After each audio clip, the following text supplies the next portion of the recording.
नमस्कार दोस्तों, स्वागत है आप सभी का कर्मवीर आईसीएस में, जहां पर मैं मधु इंडियन पॉलिटी को एमसीक्यू वाइज कवर करा रही हूं। आज का लेक्चर नंबर 4 है और ये बेस्ड है the constitutional development of India. अगर आप किसी भी एग्जाम में तैयारी कर रहे हैं और इंडियन पॉलिटी आपके सिलेबस में है तो ये पूरी की पूरी प्लेलिस्ट आपके लिए हेल्पफुल होगा। तो आप लोग एग्जाम देने से पहले इस पूरी की पूरी प्लेलिस्ट को देखकर जरूर जाइएगा। तो चलते हैं, आज का पहला लेक्चर स्टार्ट करते हैं। और पहला क्वेश्चन आपके सामने इस प्रकार से है। Question number 1, who was the chairman of the national flag committee? राष्ट्रीय ध्वज समिति के अध्यक्ष कौन थे?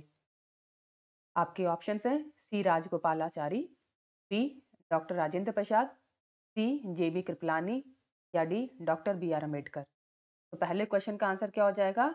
Option B doctor Rajendra Prasad राष्ट्रीय ध्वज समिति के अध्यक्ष थे। चलते हैं नेक्स्ट क्वेश्चन की तरफ। Question number 2, consider the following statement. पहला statement, the design of the national flag was adopted by the constituent assembly of India on 22 July 1947। दूसरा statement, the wheel in national flag has 21 spokes. तीसरा statement, the ratio of the width of the national flag to its length is 3/4। Which of the above statement is are correct? निम्नलिखित कथनों पर विचार करें। राष्ट्रीय ध्वज का डिजाइन 22 जुलाई 1947 को भारत की संविधान सभा द्वारा अपनाया गया था। दूसरा स्टेटमेंट, राष्ट्रीय ध्वज के पहिए में 21 तिल्लियां हैं।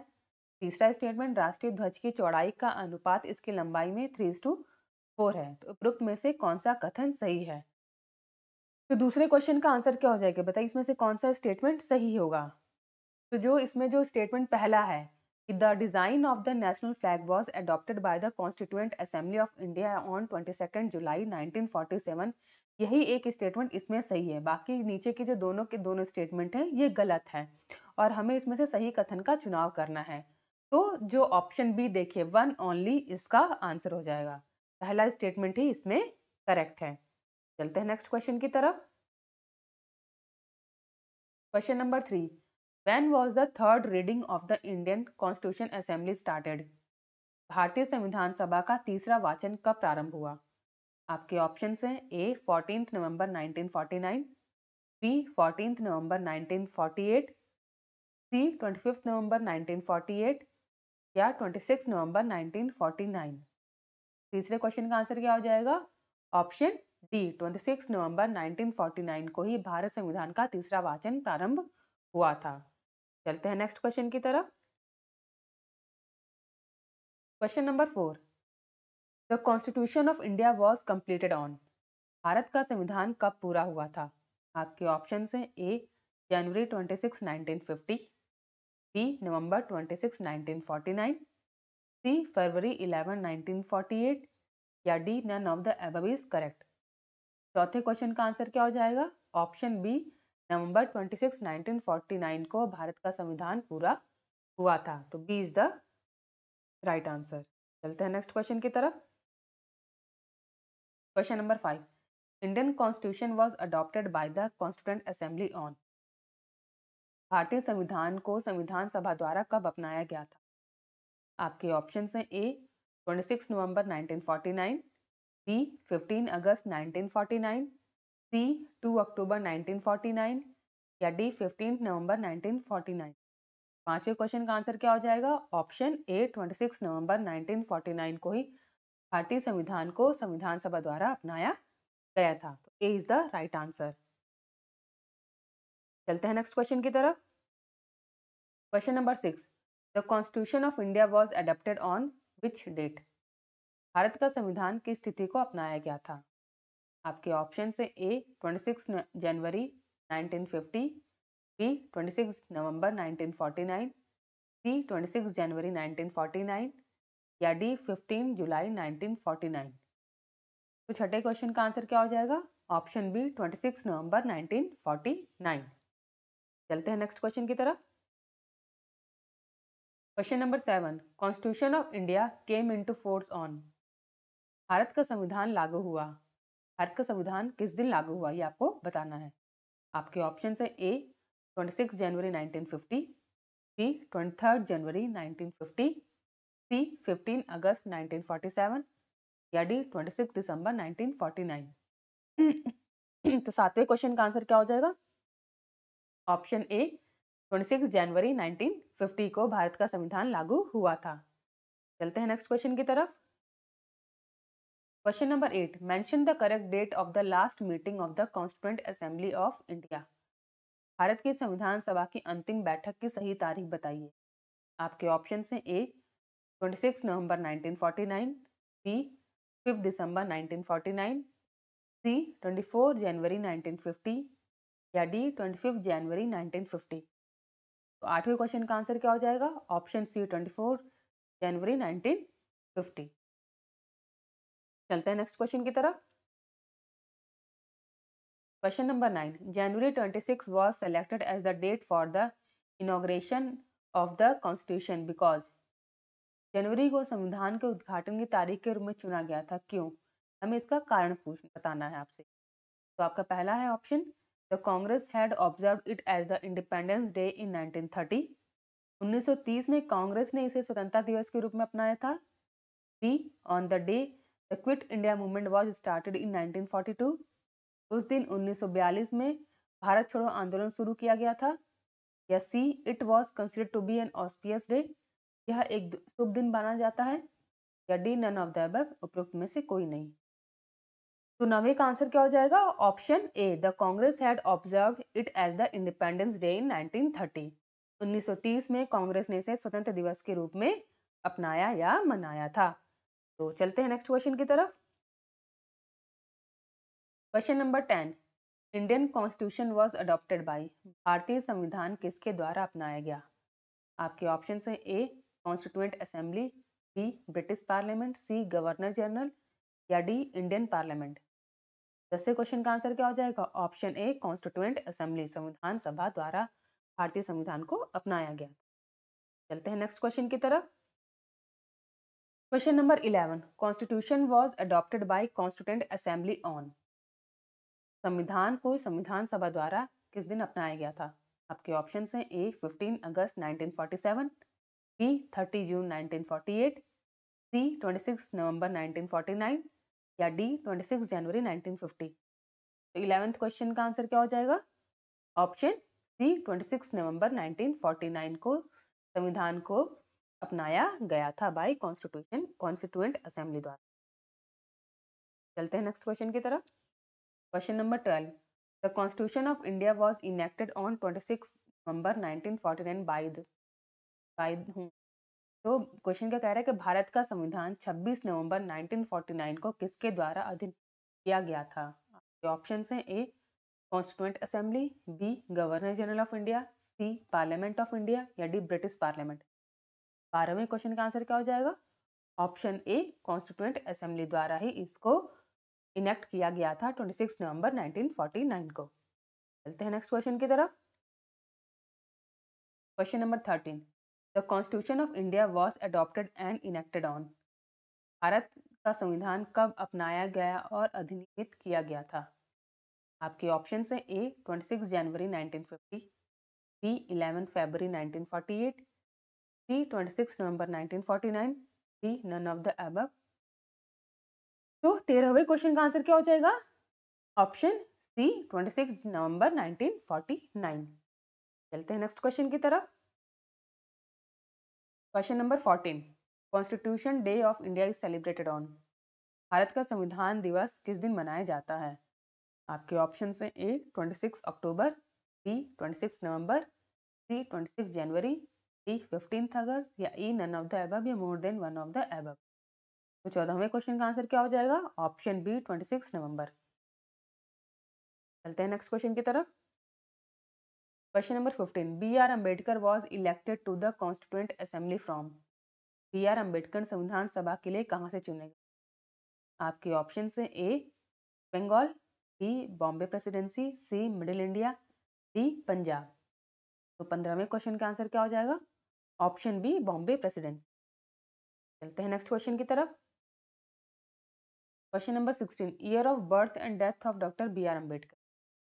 डॉक्टर बी आर अम्बेडकर का जन्म और मृत्यु वर्ष कौन सा है? आपके ऑप्शन हैं ए 1886, 1951, बी 1891, 1956, सी 1877, 1961 या डी 1889, 1961। 16वें क्वेश्चन का आंसर क्या हो जाएगा? Option B 1891 and 1956। तो इसका जन्म कब हुआ था? 1891 में, और दैट 1956 में हुआ था। तो बी इसका राइट आंसर हो जाएगा। चलते हैं नेक्स्ट क्वेश्चन की तरफ। Question number 17। In which year was Jana Gana Mana adopted as the national anthem of India? Jana Gana मन को भारत के राष्ट्रगान के रूप में किस वर्ष अपनाया गया था? आपके ऑप्शन है ए 1948, बी 1949, सी 1950 या डी 1951। 17वें क्वेश्चन का आंसर क्या हो जाएगा? Option C 1950। चलते हैं नेक्स्ट क्वेश्चन की तरफ। Question number 18। The state emblem was adopted by government of India on? राज्य का प्रतीक सरकार द्वारा किस दिन अपनाया गया था? आपके ऑप्शन है ए 15 अगस्त 1948, बी 2 अक्टूबर 1947, सी 26 जनवरी 1948 या डी 26 जनवरी 1950। 18वें क्वेश्चन का आंसर क्या हो जाएगा? ऑप्शन डी 26 जनवरी 1950 को ही स्टेट एम्बलम अडॉप्ट किया गया था। ठीक है, नेक्स्ट क्वेश्चन की तरफ। Question number 19। Consider the following statement. पहला, the discussion in the third round table conference eventually led to the passing of the government of India act 1935। दूसरा statement, the government of India act 1935 provided for the establishment of an all India federation to be based on a union of the province of British India and the princely state. Which of the statement given above is are correct? निम्नलिखित कथनों पर विचार करें। पहला कथन, तीसरे गोलमेज सम्मेलन में चर्चा का परिणाम स्वरूप अंततः भारत सरकार अधिनियम 1935 पारित हुआ। दूसरा स्टेटमेंट, भारत सरकार अधिनियम 1935 में एक अखिल भारतीय संघ की स्थापना का प्रावधान किया गया था ब्रिटिश सरकार के प्रांतों और रियासतों के संघ पर आधारित होने। तो आप उसमें से कौन सा स्टेटमेंट सही है इन दोनों में से, यह हमें चूज करना है। तो 19th क्वेश्चन का आंसर क्या हो जाएगा? बोथ 1 एंड 2 दोनों के दोनों ही स्टेटमेंट करेक्ट है। ठीक है, चलते हैं नेक्स्ट क्वेश्चन की तरफ। Question 20। Here are two statement. Statement पहला, the constitution of India provide for all necessities of the country. Reason, it is known or called as adopted constitution in relation to aforesaid, which one is true? यहाँ दो कथन दिए गए, कथन और कारण। कथन क्या है? भारत का देश की सभी आवश्यकताओं को प्रदान करता है। कारण, इसे स्वीकृत संविधान के रूप में जाना जाता है या कहा जाता है। उपरोक्त में से कौन सा कथन सत्य है? बताइए इसमें से क्या सही है और क्या गलत है। तो इसमें दोनों के दोनों जो स्टेटमेंट है वो तो सही है, लेकिन जो रीजन है वो स्टेटमेंट ए की पुष्टि नहीं करता है। तो इसका आंसर क्या हो जाएगा? B, A and R both are true but R is not the correct explanation of A. ठीक है, चलते हैं नेक्स्ट क्वेश्चन की तरफ। Question number 21। Deferment of adult franchise for 15 year was advocated in constituent assembly by. संविधान सभा में वयस्क मताधिकार को 15 वर्ष के लिए स्थगित करने की वकालत किसके द्वारा की गई थी? आपके ऑप्शन हैं ए राजेंद्र प्रसाद, बी जवाहरलाल नेहरू, सी मौलाना आजाद या D doctor Bhimrao Ambedkar. 21st का आंसर क्या हो जाएगा? ऑप्शन सी मौलाना आजाद। ठीक है, चलते हैं नेक्स्ट क्वेश्चन की तरफ। Question number 22। Consider the following statement and choose the correct answer by using the code given below. Assertion, India is a democratic country. Reason, India has a constitution of its own. निम्नलिखित कथनों पर विचार करें और नीचे दिए गए code का उपयोग करके सही उत्तर चुनें। दावा क्या है? भारत एक लोकतांत्रिक देश है। कारण, भारत का अपना संविधान। तो इसमें से कौन सा कथन सही है, हमें ये बताना है।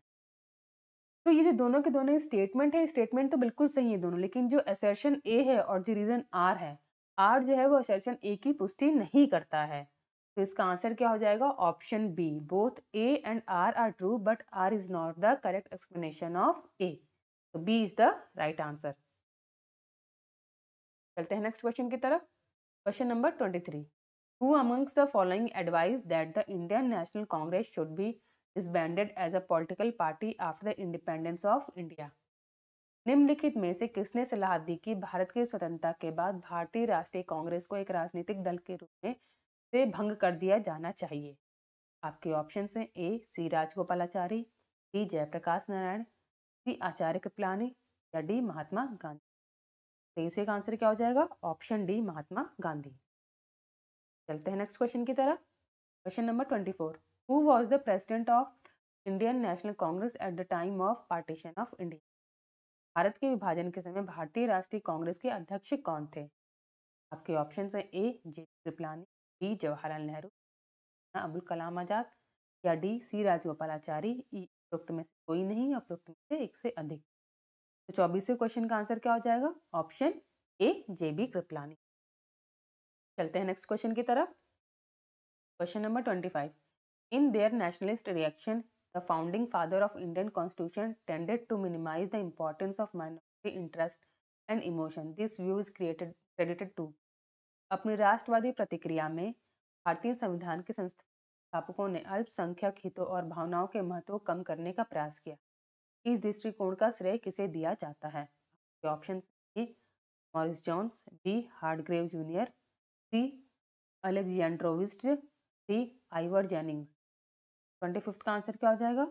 Option D Ivor Jennings. तो आज के हमने सेट ऑफ 25 क्वेश्चंस कंप्लीट कर लिए हैं। अगर आपको ये सीरीज अच्छी लग रही है प्लीज़ लाइक कीजिए, कमेंट कीजिए और सब्सक्राइब कीजिए हमारे चैनल को। Thank you for watching.